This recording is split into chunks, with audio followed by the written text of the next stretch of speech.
সেদিন যুবকেন্দ্রে, মৌলালী যুবকেন্দ্রে কলকাতায় একটা ন্যাশনাল লেভেল মিটিং করলো বিভিন্ন পলিটিক্যাল পার্টি। বিশেষ করে যে সমস্ত পার্টিরা এই যে হিন্দুত্বের আওয়াজ, এই হিন্দুত্ববাদী, এই মুসলমান বিদ্বেষী, ট্রাইবাল বিদ্বেষী, শিডিউল কাস্ট বিদ্বেষী, বা যাদের কেউ কেউ বলছেন ফ্যাসিস্ট, কেউ কেউ বলছেন স্বৈরাচারী, সে ল্যাঙ্গুয়েজ যাই বলুক, তার বিরুদ্ধে আগামী নির্বাচনে বা আগামী দিনগুলোতে পলিটিক্যাল পার্টির এবং মানুষের, সাধারণ নাগরিকের কি কেমন ভূমিকা থাকা দরকার, বা কিভাবে সেই দরকারকে পরিপূরণ করবার জন্য কি পদক্ষেপ দরকার। আসলে এটা প্রথম মিটিং নয়, আরো অনেক মিটিং হচ্ছে। এর আগে আমি যে পলিটিক্যাল পার্টিতে ভাইস প্রেসিডেন্ট, যাদের প্রতিনিধিত্ব করতে আমি ওখানে কথা বলতে উঠেছিলাম, সেই পার্টির তরফেও অল্প কিছুদিন আগে এরকম বড় মিটিংই হয়েছে। সেটা কলকাতার পার্ক স্ট্রিটে সিরাজ হোটেলে ডিনার সহ। সেখানে আমাকে কিছু বলতে হয়নি, কারণ আমার পার্টির কেন্দ্রীয় নেতৃত্ব চেন্নাই থেকে উপস্থিত ছিলেন, তারাই কথাবার্তা বলেছেন, আমি চুপ ছিলাম। যেহেতু আমাদের ডাকা পার্টির মিটিং ছিল, তাই অন্যরাই বেশি কথা বলেছে বা তাদের ওপিনিয়ন দিয়েছে। এবং এই মৌলালী যুব কেন্দ্রেরটাই একেবারে শেষ নয়, এরপরে আরো ছোট বড় নানান ধরনের আলোচনার বসবে। তা এই আলোচনায় এই দিন আমি খুব সংক্ষেপে কয়েকটা কথা বলেছিলাম, কারণ অর্গানাইজ যারা, তারা চাইছিলেন যে আমি কম কথা বলি। সুতরাং আমাকে অত্যন্ত দ্রুততায়, একরকম ভাবছিলাম এই ধরনের কথা বলার পরিপ্রেক্ষিতে এটা যদি আমার নিজস্ব ব্যাপার হতো, আমি কথাই বলতাম না। কিন্তু যেহেতু আমার পার্টি আমাকে একটা দায়িত্ব দিয়েছে, আমি 11th আওয়ারে যে এই মিটিংয়ে কথা বলবো না, এই ধরনের সিদ্ধান্ত তো আমি নেওয়াটা ঠিক নয়। সুতরাং আমি আমার ডিউটিটা পুরো করেছিলাম। যদিও আমি ওই অল্প 3-4 মিনিটের যে বক্তব্য রেখেছি, আমার পার্টি বা অন্যান্যরা সকলে সন্তুষ্ট, কারণ মূল কথাটুকু আমি বলেছিলাম। তা আজকে সেই মূল কথাটুকুকে আরেকটু বিস্তৃতভাবে ইলাস্ট্রেশন সহযোগে ফিলসফির এদিক ওদিক দিয়ে আমি বলবো। কারণ সেদিন আমার বক্তব্য ছিল প্রধানত যে আজকে ভারতবর্ষে গণতন্ত্র নেই, দেশ বাঁচাও আর সংবিধান বাঁচাও, এর অর্থটা আসলে ওইখানে যাচ্ছে যে গণতন্ত্র ভারতবর্ষে নেই। ভারতবর্ষের সংবিধানে ডেমোক্রেটিক, সেকুলার, সোশ্যালিস্ট, এই তিনটে বিষয়ের প্রতি প্রধানভাবে জোর দেওয়া আছে, তার প্রিএম্বল থেকে শুরু করে সর্বত্র। কিন্তু আজকে ভারতবর্ষে গণতন্ত্রের কোনো প্রকাশ দেখা যাচ্ছে না সরকারি কাজকর্মে। এইভাবেই এরা বলেছে, যেমন ধরা যাক আমাদের নকশাল করেছেন যিনি নেতা, কমরেড দীপঙ্কর ভট্টাচার্য, তিনি লিবারেশন পার্টির তরফ থেকে বলেছেন, আমার খুব তার বক্তব্য পছন্দ হয়েছে। উনি প্রথমেই শুরু করলেন যে আসলে তো ভারতবর্ষে তো গণতন্ত্রটা সেভাবে হলো না, কারণ আম্বেদকর যেটা লিখতে চেয়েছিলেন সেটা উনি লিখতে পারেননি, আর যেটা লিখেছেন সেটাও আরএসএস বা হিন্দুত্ববাদী বা উগ্রপন্থীদের হাতে পৌঁছে গেছে, তারাই সেটা পাচ্ছে, যার জন্য আজকে একটা ফ্যাসিস্ট বা একটা স্বৈরতান্ত্রিক, একটা অগণতান্ত্রিক সরকারি বিধি ব্যবস্থা চলছে। আমি এইখান থেকে বিষয়টাকে শুরু করি। আসলে আমি এই কথাটা বলতাম যে ভারতবর্ষে তো গণতন্ত্র কোনোদিনই শুরু হয়নি, যেটা একটু রেখে ঢেকে কমরেড দীপঙ্কর বললেন যে Ambedkar has failed to write the constitution what he wanted, কারণ উনি উল্লেখ করেছেন যে আম্বেদকর শিডিউল কাস্ট ফেডারেশনের তরফ থেকে একটা সংবিধান পেশ করেছিলেন ইউনাইটেড স্টেটস অফ ইন্ডিয়া, তার নাম ছিল constitution of United states of India. সেই কনস্টিটিউশনে যে সমস্ত কথা লিখতে চেয়েছিলেন তিনি তা লিখতে পারেননি।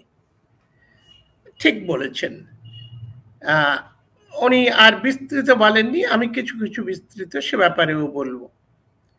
এই কনস্টিটিউশনটা ডক্টর আম্বেদকর 15ই মার্চ 1947 কনস্টিটিউয়েন্ট অ্যাসেম্বলিতে জমা দিয়েছিলেন শিডিউল কাস্ট ফেডারেশনের পক্ষ থেকে, দলিতদের পক্ষ থেকে। সেই কনস্টিটিউশনে doctor Ambedkar as fundamental rights state সোশ্যালিজমের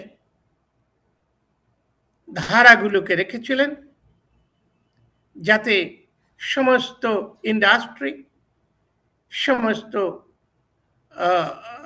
banking, insurance এবং এগ্রিকালচার ন্যাশনালাইজ থাকবে, এবং যেটা এমনভাবে পরিচালিত হবে যাতে আলটিমেটলি সেখানে এই ভারতবর্ষে না থাকবে জমিদাররা, না থাকবে ল্যান্ডলেস লেবাররা। কিন্তু সেইটা আর হয়নি। তার কারণটা আমি একটু বলি। এই যে তারিখটা যেটা আমি বলে গেলাম, একটু অ্যানালিসিস করলে, ক্রনোলজিক্যালি দেখলে দেখা যাবে এই তারিখটা যখন তিনি ড্রাফট সাবমিট করছেন তখনও ভারতবর্ষের আইনমন্ত্রী বাংলার যোগেন্দ্রনাথ মন্ডল চান্ডাল নমশূদ্রদের, যাকে তিনি তখন বাংলারও আইনমন্ত্রী ছিলেন সোহরাওয়ার্দীর প্রধানমন্ত্রীত্বে, মিস্টার জিন্না তাকে তুলে নিয়ে সেন্ট্রাল গভর্নমেন্টের আইনমন্ত্রী করলেন। অর্থাৎ যতক্ষণ যোগেন্দ্রনাথ মন্ডল আইনমন্ত্রী বা একজন আইনের বিষয়ে কথা বলবার মানুষ, ততদিন আম্বেদকর যে সংবিধান রচনার কথা ভেবেছেন, যখন হলো পাকিস্তানি বানিয়ে দেওয়া হলো এবং তিনি যখন পাকিস্তানের আইনমন্ত্রী হলেন, তখন ডক্টর আম্বেদকর ওই অ্যাসেম্বলিতে বম্বে কংগ্রেসের তরফ থেকে প্রবেশ করে সেই আইনমন্ত্রী হিসাবে যে সংবিধান রচনা করলেন, সেই সংবিধান একেবারেই আলাদা হয়ে গেল। এই যে অবস্থাটার পরিপ্রেক্ষিত সংবিধান হয়ে গেল, তাতে বোঝা যাচ্ছে যে এই ভারতবর্ষ থেকে প্রায় পাঞ্জাব আর বাংলার 3.5 কোটি অস্পৃশ্য শিডিউল কাস্ট, তাদের বার করে দেওয়া হলো, তাদের সিটিজেনহীন করে বিদেশি পাকিস্তানি বানানোর পরে এই সংবিধান নতুন কায়দায় বানানো হলো। সুতরাং দেখা যাচ্ছে এর পেছনেই একটা পদ্ধতি রয়েছে বা একটা উদ্দেশ্য রয়েছে, যে গণতন্ত্র নামক বিষয়টা যত কম করা যায়, যত তাকে গলা টিপে মেরে ফেলা যায়। কারণ যে নিম্ন বর্গের, নিম্ন জাতের, ছোট জাতের ছোট লোক, দরিদ্র কৃষক সম্প্রদায়, যারা এই গণতন্ত্রের ধ্বজা উঁচু করে রেখেছেন, তারা যদি বেরিয়ে যায়, তারপরে ওই যে ক্যাপিটালিস্ট বুর্জোয়া, নতুন বুর্জোয়া, উঠতি বুর্জোয়া, ব্রিটিশ কলোনিয়াল বাতাবরণে, তাদের পক্ষ থেকে তখন নিশ্চিন্ত মনে তাদের খুশি মতন সংবিধান লিখতে পারবেন। এবং ডক্টর আম্বেদকরকে সেইভাবেই করা হয়েছে। সেই জন্য ডক্টর আম্বেদকর বহুবার বলেছেন যে আমাকে দিয়ে যা কিছু করিয়ে নেওয়া হয়েছে, আমি এইভাবে কনস্টিটিউশন লিখতে চাইনি। ওনার নিজের কথায়, আই ওয়াজ এ হ্যাক, তাকে হ্যাক হিসাবে ব্যবহার করে এই ধরনের সংবিধান লিখেছেন। এবং সেটা উনি এই 1925 সালের 25শে নভেম্বর 1949 সালের শেষ দিনে সংবিধান অ্যাকসেপ্টেড হল 26শে নভেম্বর।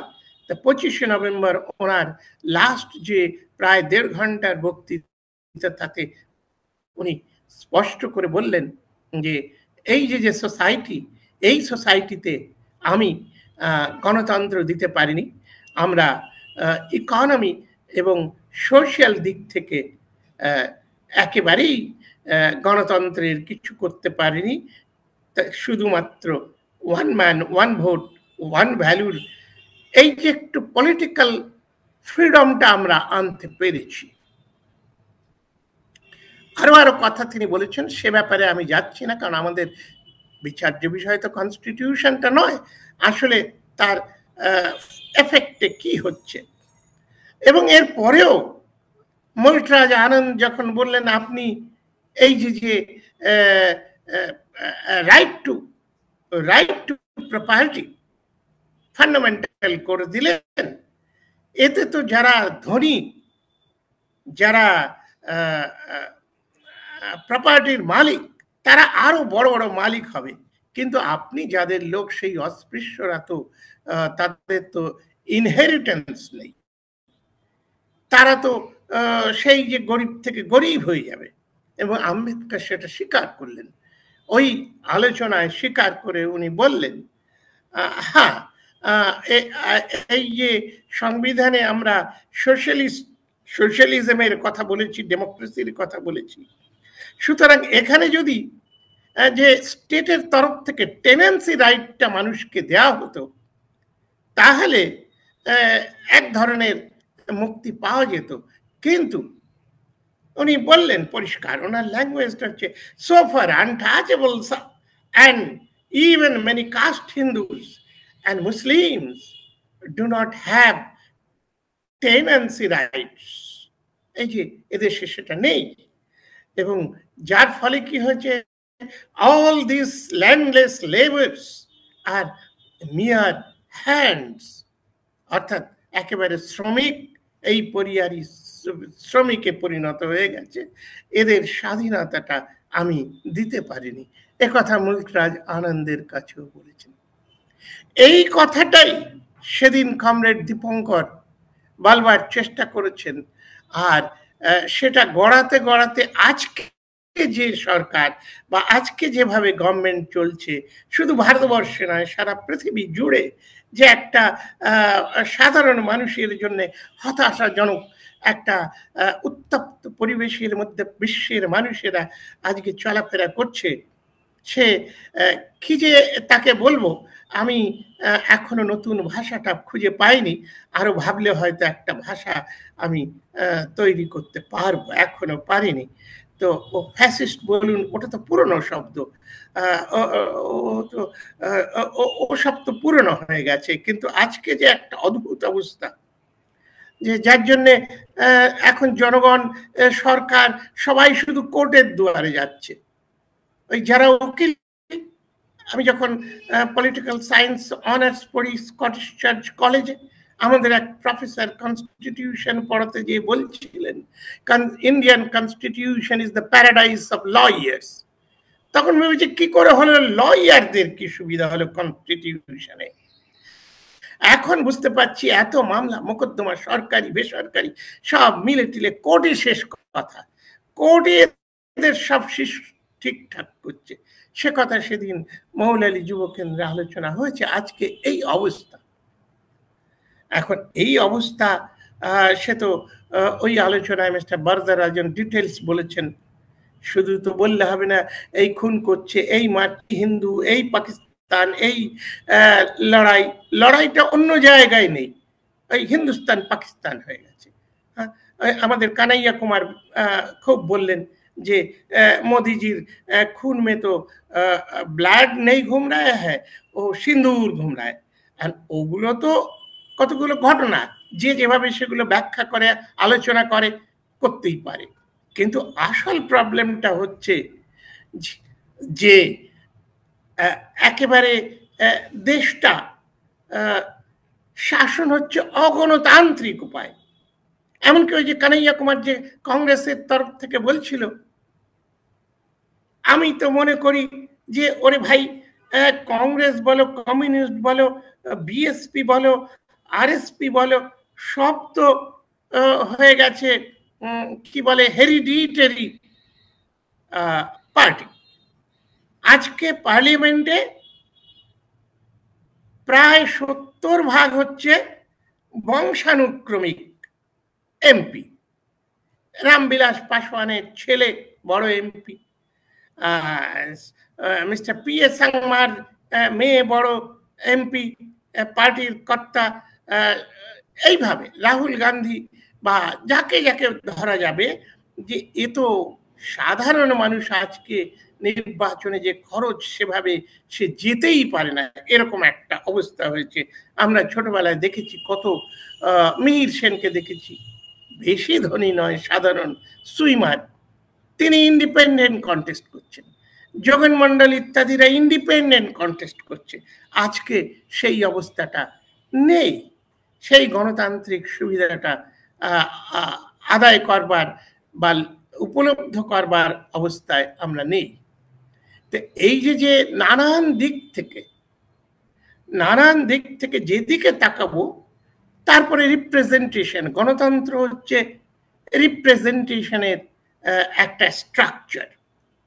অর্থাৎ একটা কান্ট্রিতে যত কমিউনিটি আছে, যদি এক কমিউনিটি থাকে ঠিক আছে, কিন্তু যদি 10টা 20টা কমিউনিটিতে বিভক্ত হয় সোসাইটির মানুষগুলো, তাহলে সবসময় দেখতে হবে সেই 10টা 20টা কমিউনিটির কিংবা প্রভিন্সের রিপ্রেজেন্টেশন সংখ্যানুপাতে আছে কি না।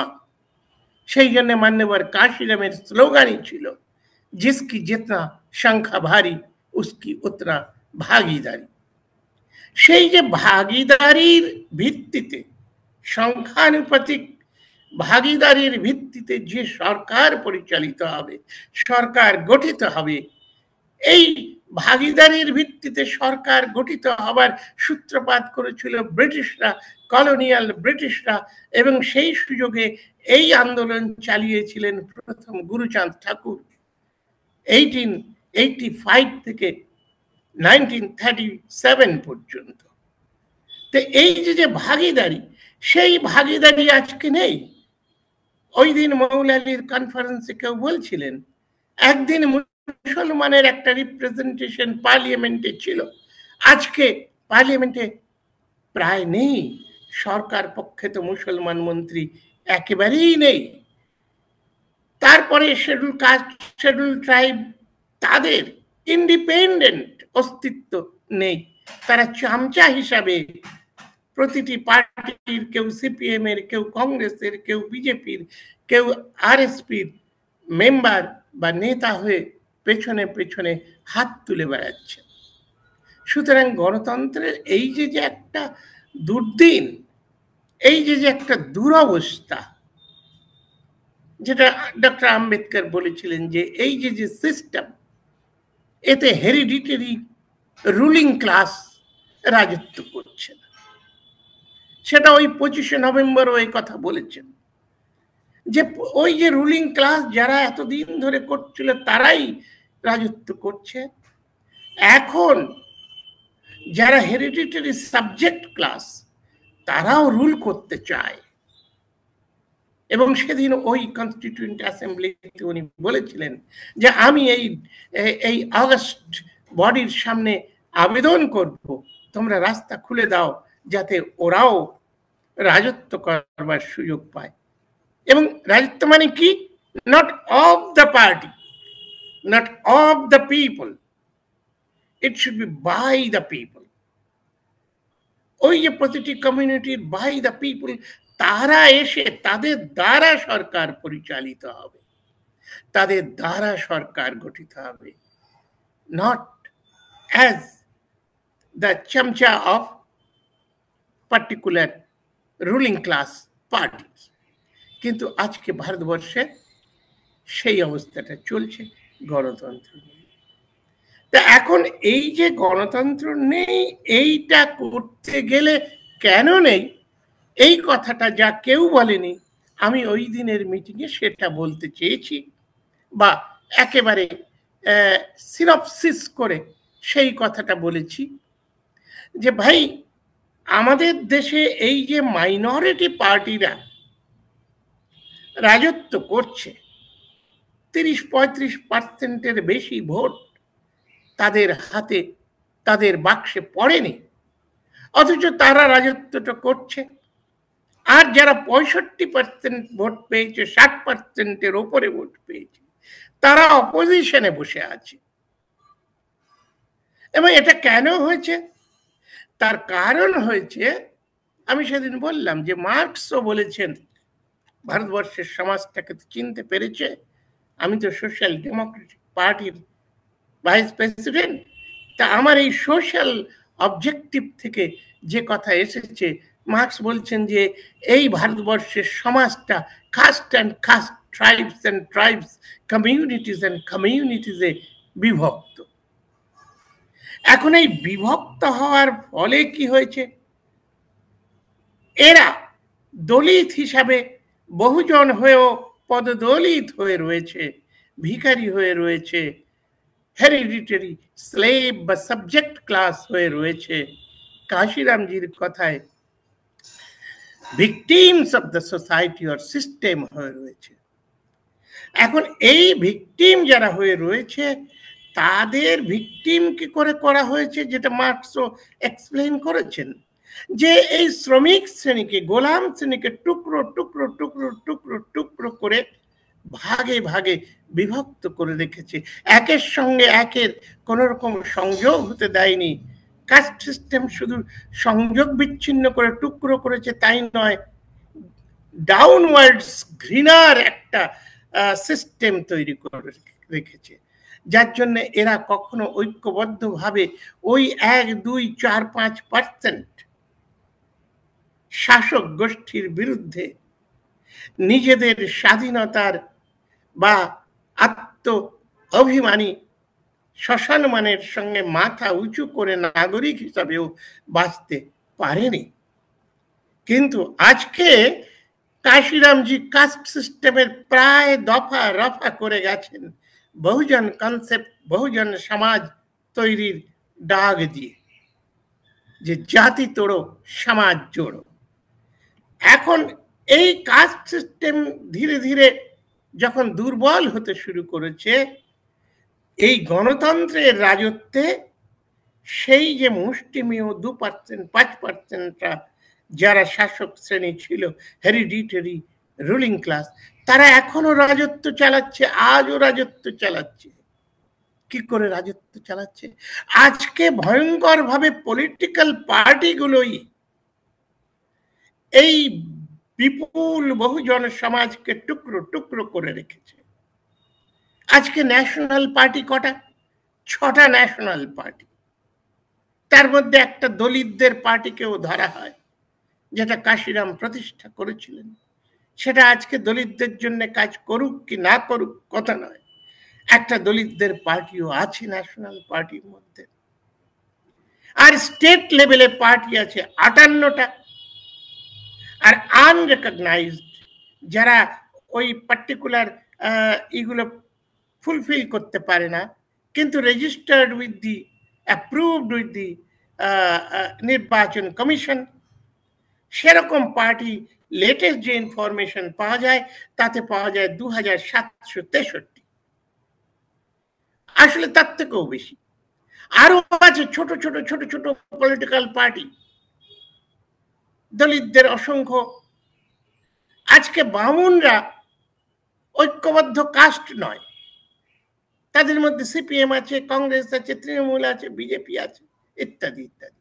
আজকে মতুয়া নমশূদ্ররা বিভিন্ন পলিটিক্যাল পার্টিতে বিভক্ত, বেশিরভাগটাই আছে বিজেপিতে, তারপরে আছে তৃণমূলে, তারপরে সিপিএম, আরএসপি, কংগ্রেস, নানান নানান পার্টিতে। ছোট ছোট পার্টি আছে, কারো পেছনে 500 লোক, কারো পেছনে 1000 লোক, কিন্তু এরা ওই নির্বাচনের ময়দানে ওই যে রুলিং ক্লাস, যে 2-3টে পলিটিক্যাল পার্টি যাদের টোটাল লোক সংখ্যা কাস্ট হিসাবে 5-6% বেশি দাঁড়াবে না, তারা রাজত্ব করতে পারছে। তার কারণ এই সমস্ত পলিটিক্যাল পার্টিগুলো নিজেদের ভোটকে এত টুকরো টুকরো করে রেখেছে যে এরা আর জিততে পারে না।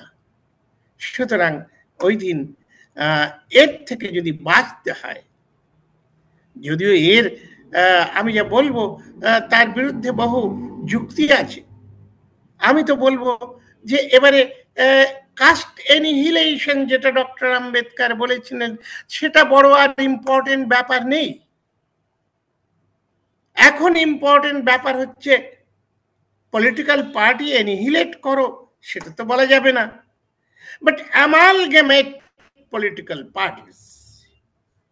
এই যেমন সেদিন যে মিটিং হচ্ছিল তাতে আমি বললাম এখানে যে কজন পার্টি আছে 10-15টা, তারাও যদি একত্রিত হয় তাহলে ওই যে স্বৈরাচারী যে রুলিং পার্টি, সেগুলোকে অনেকখানি ব্যতিব্যস্ত করতে পারবে বা তাদের পরাস্তও করতে পারবে, এবং তখন গণতন্ত্র হতে পারবে। কারণ গণতন্ত্র, একজন পলিটিশিয়ান বলেন,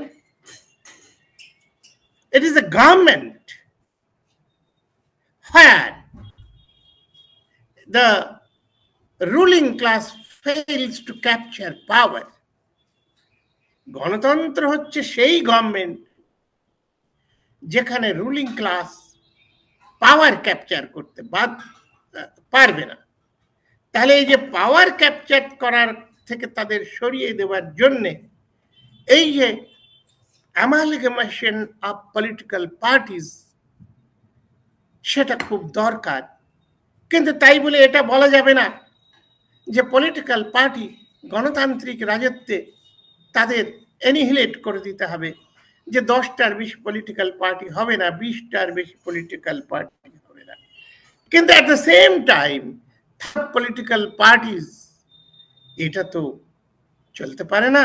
এ তো ওই যে যাদের কায়দা করছে, যারা রুলিং পার্টি বা রুলিং ক্লাস, তাদের ফায়দা করে দিচ্ছে। তা আজকে আমার বক্তব্যটাও শেষ হয়েছে, আমার মনে হয় আমাদের সময়ও শেষ হয়েছে। আরো অনেক উদাহরণ দেওয়া যেত, কিন্তু দরকার নেই বেশি কথা। যেমন সেদিন আমি অল্প কথা বলেছি, সবার ওটা খুব ভালো লেগেছে, যে ওই অনেকের দীর্ঘ দীর্ঘ বক্তৃতা, বারবার রিপিটেশন, তাতে লোক বিরক্ত হয়ে চলে গেছে। আপনার কথাগুলোই সবাই ভালো করে শুনেছে এবং অ্যাপ্রিসিয়েট করছে, এ কথা আমার কাছে রিপোর্টে এসেছে। আজকেও আমি আর বলবো না। আমার মনে হয় একটা বিষয়কে আমি পরিচ্ছন্নভাবে তুলে ধরতে পেরেছি। সকলে সেটা বুঝতে পারলে বা আমি যদি বুঝিয়ে থাকতে পারি, তাহলে ধন্যবাদের সঙ্গে আজকে আমি এখানে শেষ করছি। ধন্যবাদ সকলকে।